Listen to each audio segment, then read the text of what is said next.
ngasi reading se dia koi relationship reading ko relationship reading se da ain se da thamiba 9 planets se ko 9 planets se da gi ama khan se ko hadi nung mayam se yong ko se da 9 planet gi nung se ko khwai ahan bata ko clear quartz le ko se da clear quartz se koi gi mercury ni ko se ko mercury khan se ra natraga hadi picture stone sina koi gi venus le ko aduga soda light ko soda light sina koi gi earth le ko karam bakan siga earth consider mars na red agate le aduga tiger eye dana kano jupiter le ko aduga yellow stone sina saturn le ko aduga aventurine sina hadi uranus le ko aduga blue agate sina neptune aduga last ki amethyst is a pluto ko ado hausikan angang ne 9 planet haina di kano tawramne Pluto se mangram ne dusi dadi tum keno tawre ko hadi ama khala se ko sidai sum yeng biro ko do ama khala se ko khwai first ko hadi mercury khan ba yeng ase ko handa ki 2026 ai gi relationship mai to godage to card se ama mom khatang oi lok thok jage ko mayam lo thok tabida ama gi cards ama gi energies ko ado sidai dum shuffle tawre ko card se shuffle tawra ka id ahan ba mercury gi oina silai se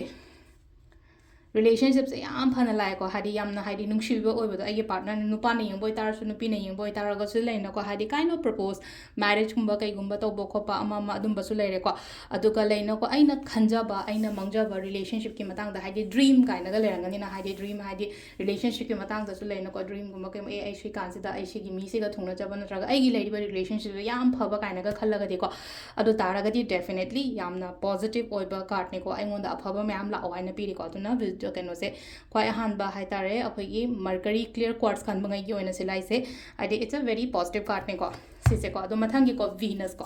venus ina hadi picture stone oire ko picture stone sina hadi kari message amuk lake hai ba do happy di yenga se ko sida lai se ko relationship se yamna chaukhot pa oina pi ba do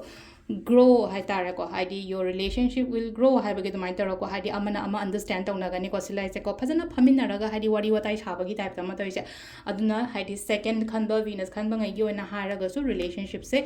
yam keno tawna lai ko yam phana hai tare ko hadi relationship se noma gi hena phagalak pa understanding leina ba khotna ba ina mai taro lai ko silai se ko aduga next ki soda light ko earth se planet khala su ka shukai dare crystal khala su ka shukai dare ko aduga next ki akoi gi kaino se hai tare ko akoi gi earth kaino sort of light khan bangai gi oina lai so magician sign like ko magician lak matam da aina khan ba aina ningi ba se thungo haina lak podom ka relationship ki matang da ko aduna aphaba ningo aphaba khalo phataba khan ganu ko sisina akoi gi earth ko petrovi se ko aduga next is na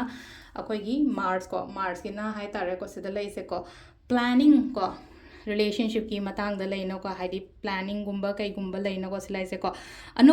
relationship gumba kai gumba su lai ko sida page of swords la ko matam da hadi ko inong nong na relationship gumba kai gumba hai tar ko hajik single loina leram ba yai natraga hai tar relationship tak problems lei ko lei har ga di ai problems mam do loisal lak pa hadi thang sina kak thak ki gumba ne na khan ja thang macha ma thak ti yung da rei se ko thang sin ai gi blockages mam do kak pani khot pani hai na khala su yare adu ga lei jabun na ma se lai sang khala ina ko ai ngon da ano relationship gumba kai gumba do mai la ko sisina mars le re ko red agate se ko mathang tiger eye khan ba ko tiger eye means jupiter ko hadi planet ha ra gana do tiger eye khan ba ngai gi oina su hai fer ye nga se ko hadi kari message la ke hai ba to ko relationship se len ko sile je ko hadi confident le yo nangi le ba relationship to confident le yo mi na ngang ba khot pa da e nangi relationship se phani or phat loi kho loi ha ba dum ma am do loi to khar se ba humra ai gi relationship mi na ngang chalak pa khot chalak pa ma to man am ta lo no dum hadi mi na ngaman ga no mi na ngang ba khot pa da chat ka no ko yam ka ha na hai tare ko mi na kalak pa khot pa dum le ba to ai gi relationship se da ko adu du na ke no to bi ba ko sisina ke no gi le re ko ai de Jupiter kenogi tiger eye ko next ki yellow stone se sila ko yellow stone ki laiba keno sina ko hadi ka khoi gi keno sile ko se nupi ma hippaga phajana leina ko hadi khoi gi forest gumba garden gumba amada smai taroga hippaga lai se ko aduna yamna hai tar ko hadi mot chana ba mot tina ba hai tar ko adum bagi mong noi la ko adu relationship se silasulina ko chaukhot pa amadi pire ko aduga again matang sina kamai responsibilities hai tar ko amana amagi responsibilities pomina ba khomina ba mai taroga la podo sisina khoi gi saturn ko yellow stone gi ko next ko adventuring gisna karino la pa matam se da ko aventurine laise khoigi green aventurine na ko Uranus ki oina laiba stone se ko sida kano khoigi kano gi oina khitang hai tare ko thawai nungai taba khotaba adumai tor lai ko thawai nungai taba na hairaga di khitang leina ko hadi love triangle gumba kai gumba ikoi gi marakta mi gumba haijilakpa ko chalakpa ko aduduna yaringe hai tare ko hadi thajaba thamno ko silai se ko ki 3 of sort la ko matam du thawai nungai taba khotaba khitang leiba oina oi ko sisena akoi gi aventuring khan bangai gi oina leira ko Neptune blue agate khan bangai gi oina relationship se kai oina la ke hai kan se na ko